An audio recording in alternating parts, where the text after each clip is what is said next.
Apa khabar semua? Saya harap anda semua sihat. Hari ini saya nak membincangkan satu persoalan yang menjadi buah mulut dan perbincangan di luar sana di dalam masyarakat kita, iaitu ia menimbulkan satu kebimbangan apabila pesakit COVID ditidurkan.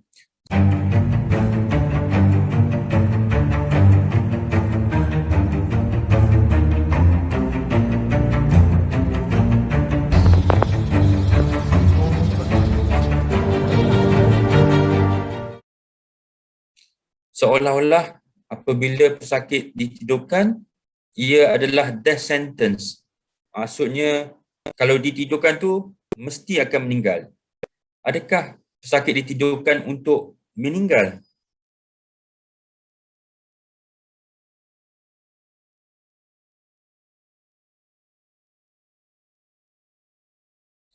Perkataan ditidurkan ni sebenarnya satu frasa yang digunakan untuk memudahkan kefahaman di kalangan masyarakat kita. Ya, ia sebenarnya merujuk kepada proses kita sebut intubation and ventilation. Ya, intubation ataupun intubasi. Apakah itu intubasi ataupun intubation? Intubation ni ialah satu proses di mana tube pernafasan dimasukkan ke dalam mulut pesakit dan disambung ke mesin ventilator ataupun mesin alat bantuan pernafasan, ya. So bila disambungkan ke alat bantuan pernafasan ni ataupun ventilator, mesin ini akan mengepam udara ke dalam dada pesakit.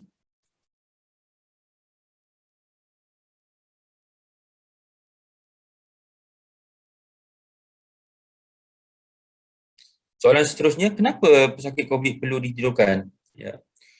Okay, anda tahu apa jadi apabila pesakit COVID mendapat jangkitan COVID, ya?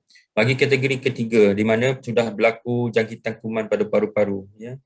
Paru-paru ni adalah tempat di mana berlaku pertukaran gas oksigen, ya. Setiap kali kita tarik nafas, oksigen akan, ya, udara akan masuk ke dalam paru-paru kita, dan dalam udara ni ada gas oksigen, ya, karbon dioksida dan juga nitrogen, ya. Yang kita perlukan ialah oksigen, ya. Bila berlaku pertukaran udara dalam paru-paru kita, oksigen dalam udara ni akan masuk ke dalam darah kita, ya. Apabila berlaku banyak, ya, jangkitan kuman yang teruk dalam paru-paru, oksigen yang daripada udara ni yang masuk ke dalam darah kita berlaku kekurangannya, tidak efisien, di mana oksigen yang masuk tu berkurangan.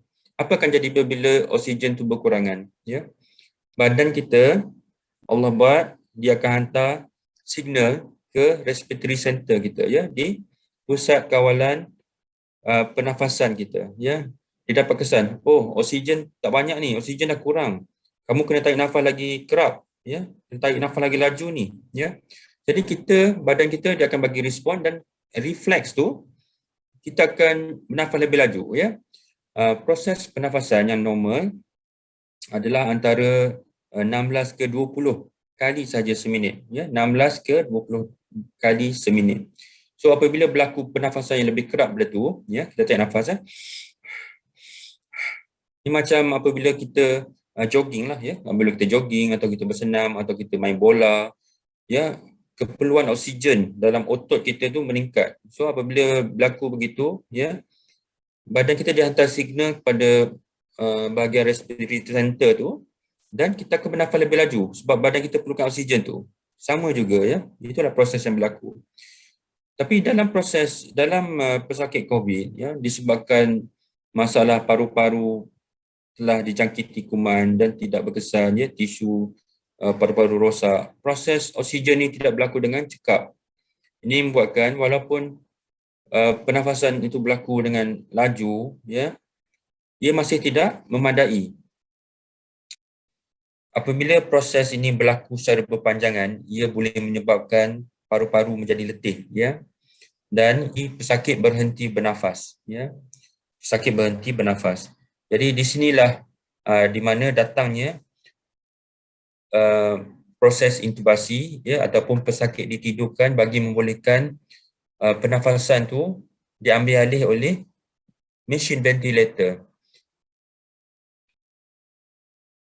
Okay. Apa akan jadi selepas pesakit ditidurkan dan fungsi pernafasan diambil oleh ventilator ni, ya?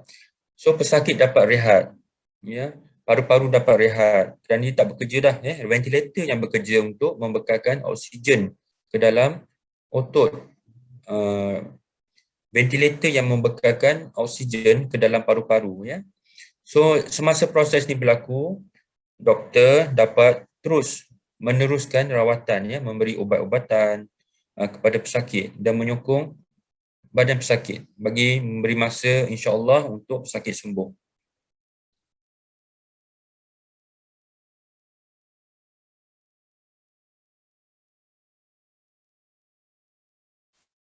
Soalan seterusnya, kenapa ramai pesakit yang ditidurkan meninggal dunia?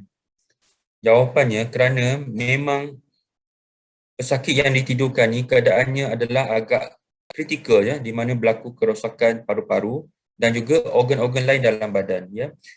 Ventilator ataupun ditidurkan tu hanya salah satu daripada ikhtiar kita untuk menyelamatkan pesakit. Ada masanya pesakit tetap tidak dapat diselamatkan, ya, kerana berlaku kegagalan organ.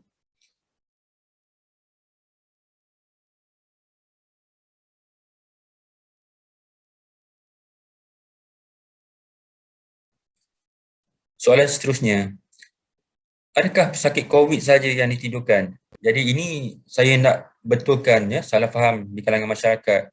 Jika anda sedar sebenarnya proses ditidurkan ni dah berlaku lama dulu, ya. Sekiranya anda memerlukan pembedahan, ya, melibatkan bahagian muka atau tangan, ya, badan, kemungkinan besar anda memang ditidurkan. Pesakit memang ditidurkan, ya. Cuma proses tu dipanggil general anesthesia, ya. Anda ditidurkan dan tiup dimasukkan ke dalam mulut anda, ya. Ia bukan bermula sejak COVID ni, ya.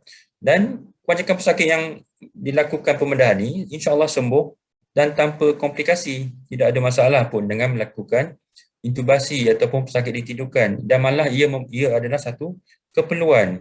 Jika pesakit tidak ditidurkan, pembedahan tidak dapat dijalankan, ya. Siapa lagi yang perlu ditidurkan?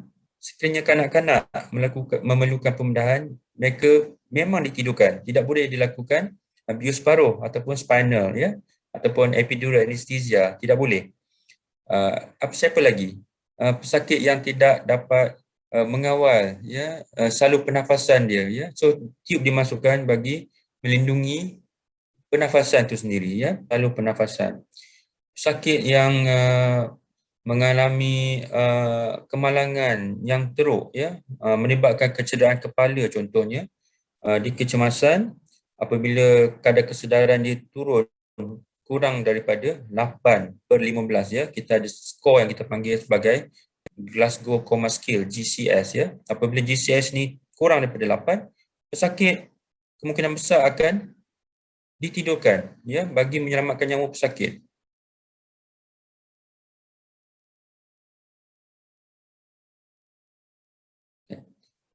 Kesimpulannya tuan-tuan puan-puan, saya harap video ini dapat membantu membetulkan salah faham di luar sana, di mana pesakit COVID ditidurkan sebenarnya bagi menyelamatkan nyawa mereka, ya, bukan untuk membunuh mereka.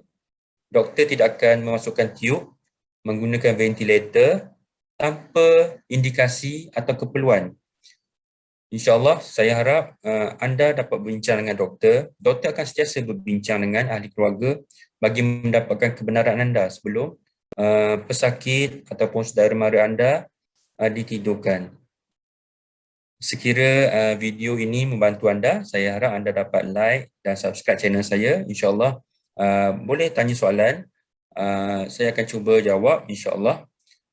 Semoga video ini membantu. Saya mohon maaf sekiranya ada sebarang salah dan silap, ya. Terima kasih kerana sudi menonton. Assalamualaikum.